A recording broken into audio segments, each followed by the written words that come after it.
Hello guys, welcome back to my channel. তোমরা সবাই কেমন আছো? তো দেখো, আমি খাচ্ছি এখন কুলের আচার। এটা হচ্ছে মোনালিদের ঘরেই কুলের আচারটা। তো আমার আজকে খেতে ইচ্ছে করছে কুলের আচার। আমার অতটা পছন্দ না। এই দেখো, ও হাসছে, ও ভুট্টা পোড়া খাচ্ছে। হাই কর, যে হাই করছে ও খাচ্ছে ভুট্টা পোড়া, আর আমি খাচ্ছি কুলে আছে। এখন আমার ভুট্টা পোড়া অতটা ভালো লাগে না, আমি কালকেই খেয়েছি। আর কুলের আচারটা খুব টেস্টি, কি বলবো, তোমাদেরকে যে টেস্ট করাতে পারতাম। টক টক, মিষ্টি মিষ্টি, ঝাল ঝাল, খুবই ভালো লাগছে।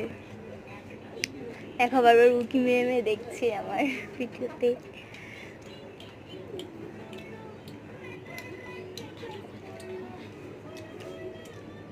তো আজকে ব্লগ এত পর্যন্ত। তোমরা সবাই ভালো থেকো, বাই বাই।